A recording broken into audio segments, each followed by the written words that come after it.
Hello everyone, Karen Cecilia here. Let's continue to take a look at some of the Rice candidates representing some constituencies. Let us continue.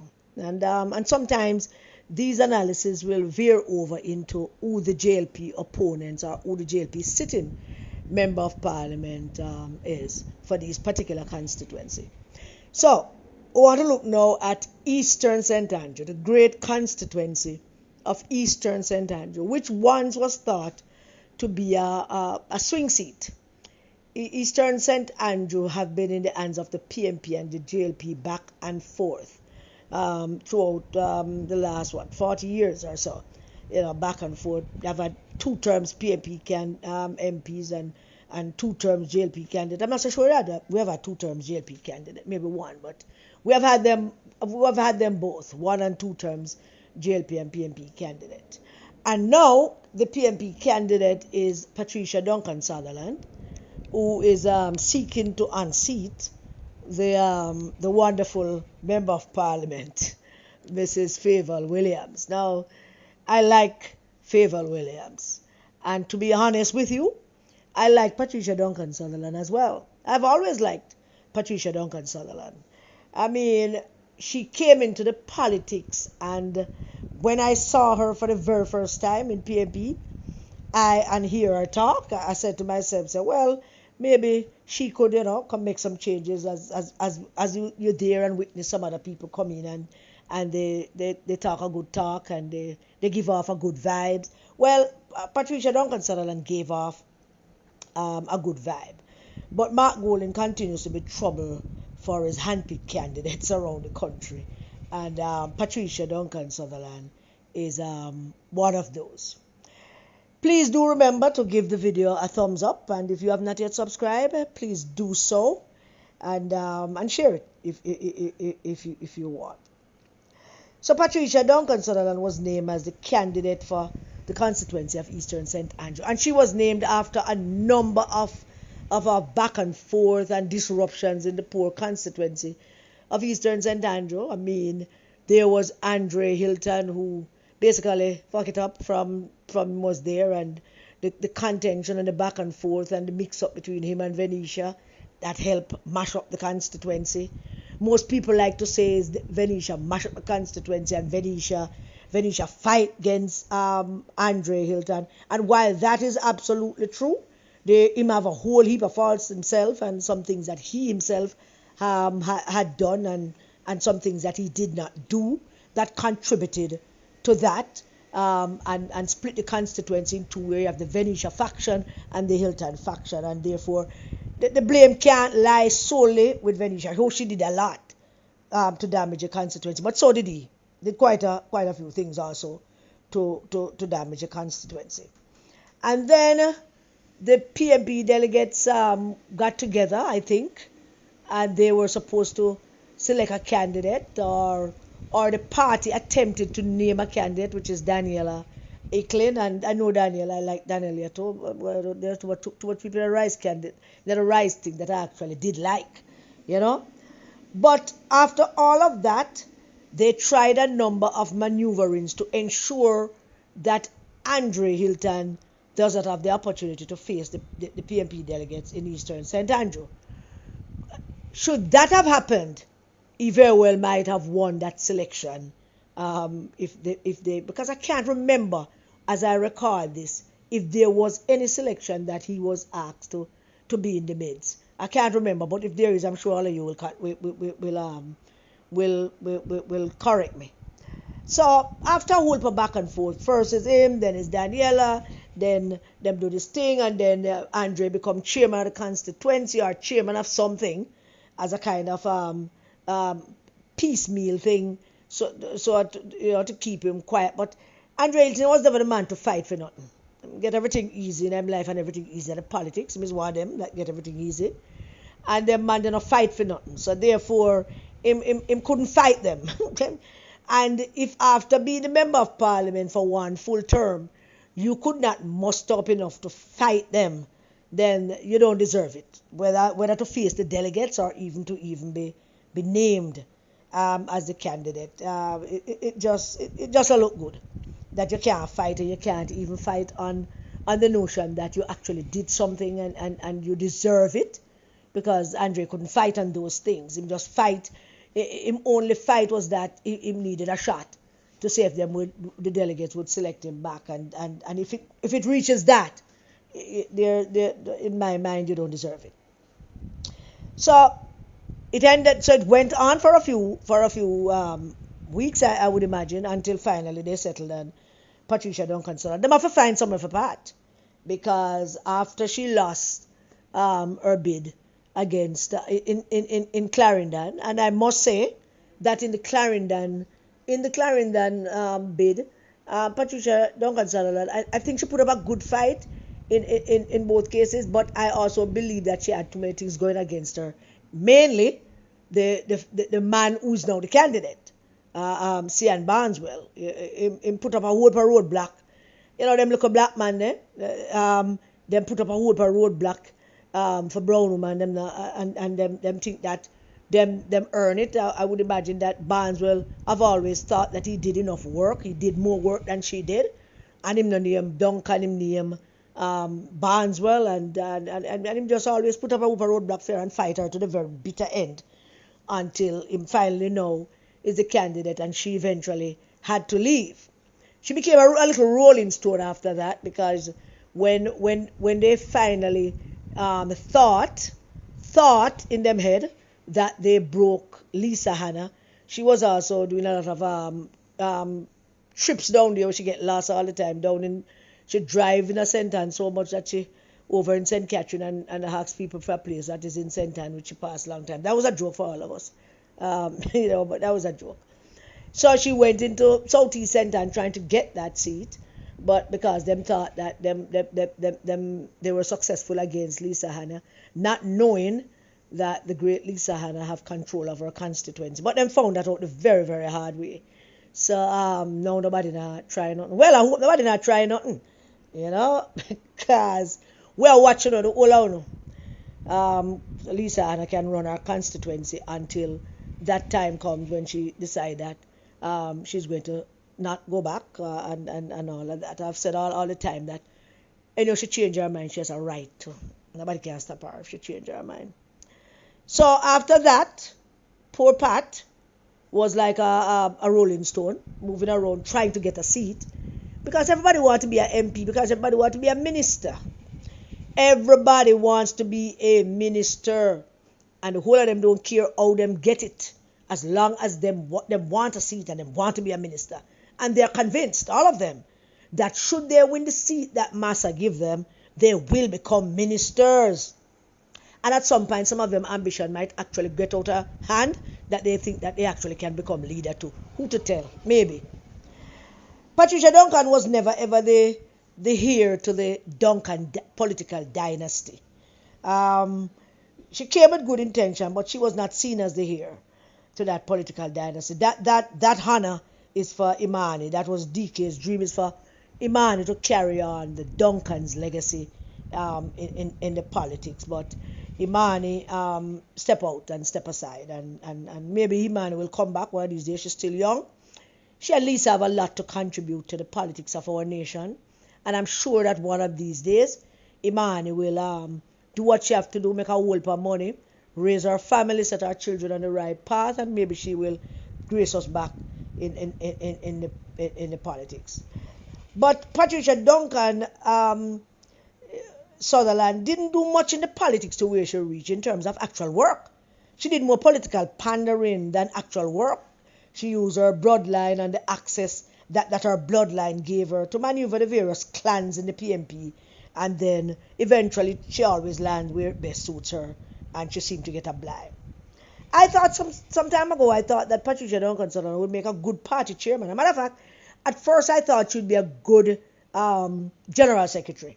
She certainly would be better than the pedophile, because at least she's a good-looking brown woman and she comes from good political stock, and nobody not accusing her of anything.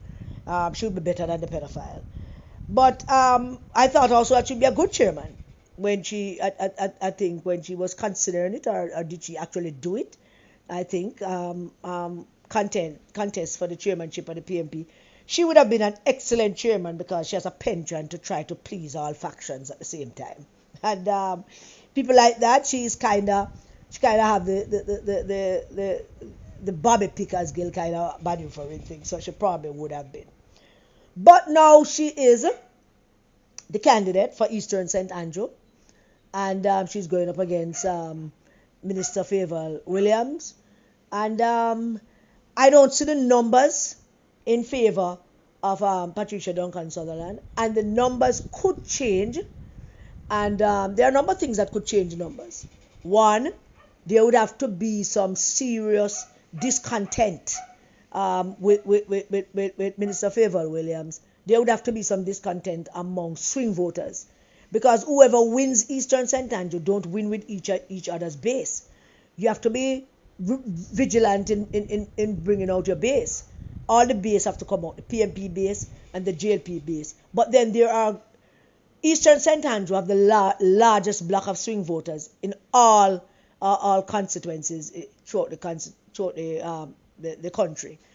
And wherever Eastern St. Andrew lands, that party wins the election. There is every history, electoral history shows that whoever wins Eastern St. Andrew basically wins the corporate area, and most likely win the election. That has changed in terms of how the electorate operate. That has changed because of the change in electoral landscape in places like St. James and Westmoreland and the landscape in Clarendon. So we can't say now with any level of certainty that wherever Eastern St. Andrew lands, that person win the election. Like the United States, it without a doubt, whoever wins Pennsylvania, Michigan, and Wisconsin win the election. But then you can also win the election with Pennsylvania and without Michigan. And you can win the election with Pennsylvania and Michigan and without Wisconsin. But those three still line up. So it's kind of the same thing where Eastern St. Andrew is concerned. Barring any kind of serious internal squabble, anything serious or even minor that could have an effect on Favour Williams' status with our base and the middle class. And Eastern St. Andrew have a very large block of middle class voters, and most of them are swing voters. They are a block of PMP middle class and top class voters in Eastern St. Andrew, some of whom voted for Favour Williams and voted against the PMP. Not that they hated the PMP, but I don't think them like them candidate choice at the time. So we lost them, and that's just how it is. The question is, can Patricia Duncan-Sutherland get back some of those people? I don't know if she can, because I don't think people take her seriously. I don't think even if she have the organizational apparatus to go into those upper class area, and ordinarily with the Duncan name she would have been able to do that. With Mark around her neck, I'm not so sure she can go into those upper class area and have some veranda meetings and convince them to vote for her over Favour Williams, because she might be a brown Duncan, but Favour Williams certainly have more class and more panache than most of them believe, because Favour Williams' class and panache is a quiet kind of class and panache, and she's not loud and boisterous, and she's quiet. So that is disturbing for a politician. If you are opposing a politician like that, you ought to be worried, because she's not loud, and you have very little chance of ruffling her. So it's a difficult task for Patricia Duncan-Sutherland to try to unseat Favour Williams. But as I said, we never say never in politics, because there are voting blocks in this country who voted in 2016 and 2020 for the JLP, some of whom are still upset with Mr. Holness and would not vote back for him. But the dynamic of the politics is that in Eastern St. Andrew, some might be upset with Mr. Holness, but not upset with Favour Williams, and therefore would not have any problem returning her as their Member of Parliament. The thing to always remember about voters, the thing that voters need to remember at all times, actually, is that we don't vote for prime ministers, we vote for members of parliament. And let me repeat, Mark needs 32 seats in order to be prime minister of this country. And we don't make the case yet, we don't even begin to make the case yet, which we'll soon start making, as to why the voters of this country should not, under any circumstances, no matter how they're feeling about Mr. Holness, no matter how they're feeling about where things have gone, no matter what promises that were not kept, no matter what deliverables were not delivered, no matter all of that, there is just one underlying reason why they should not give Mark Golding the keys to Jamaica House. And we will tell them about that soon as I finish with the consequences that I want to look at. So I don't know if Patricia Duncan-Sutherland doing any organization. I don't know if she's building anything. And I don't know if there is much she can actually do. I'm glad that we won back the Papine division. But I don't know how she's going to maneuver that, because buyer's remorse are come very quickly. And I suspect that there will be buyer's remorse to the newly elected councillor for the Papine division if it don't already start. So there is that. And there is finally, the thing that hangs around all the candidates' neck and Patricia Duncan-Sutherland is them closeness to Mark Golding, and them can't separate themselves from him. So while Patricia Duncan-Sutherland was not a part of the plot and the plan to overthrow Dr. Phillips and to undermine the People's National Party's efforts in the 2020 general elections, while she wasn't a part of any WhatsApp conversation that led to the organized destruction of the PNP, she was not a part of that. I suppose and I surmise that from the little that I know, she would not have been a part of anything like that under any circumstance.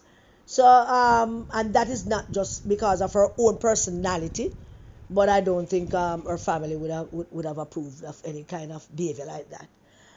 And so she wasn't a part of that, but she quickly joined them, dancing with Mark. She was like the dancing queen. My name was the dancing buffoon, and the two of them was doing all kind of dancing again. Every time them buck up, them doing a dancing duo, and them look stupid. But she has totally eclipsed into being a total Mark Golding person, and I am disappointed because I've never thought her to be like that. I am disappointed because I thought her to be just a clean, decent PMP, like everybody else looking for power, want a seat, want to work a seat, did the best she could down in Clarendon, but she couldn't go up against Barneswell and him criminal operation him have down there. And then she, like many of them, they never felt like they have any choice but to join with the devil, and because of the power that they seek. Imani, as the natural heir to the Duncan political dynasty, wasn't going to stay into that one way or another, and nobody ever run with Imani. She left because Imani wasn't going to stay into that.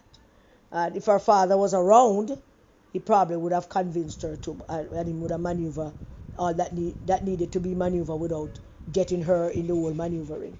But not Imani.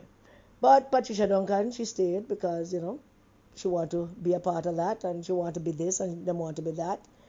And I'm not quarreling with anybody who do that, anybody who have these ambitions. I'm just saying that the prospect of actually winning that seat to be a member of parliament, Patricia Duncan-Sutherland prospect is not so good.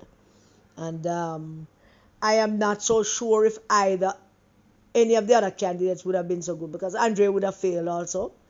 And I don't know if Daniela would have gotten the respect. You see, the thing that I'm saying is that of all the people that have put themselves forward for Eastern St. Andrew, none of them could stand up to the status, that Favour Williams have built in Eastern St. Andrew. I don't think any of them would be able to crack that. I don't think any of them would be able to stand up and compete with that. So which is the overwhelming reason why Patricia Duncan-Sutherland will probably fail. Favour Williams would have to commit some kind of serious political error and bad judgment that would see the voters of Eastern St. Andrew turn against her. And therefore, that is my take on Eastern St. Andrew. But I end by saying, of course, never say never in politics, because it is a slippery slope. And so that's it for Eastern St. Andrew. I was hoping to do West Rural, but I think that West Rural St. Andrew deserves its own video. Don't you think? Because of who the candidate is. So I'll see you next time, hopefully, with another one soon. So do remember to like the video. Put a comment if you like, all right? Thank you for listening to me rant about Eastern St. Andrew. God bless you all. Stay safe, everybody, and keep the children safe.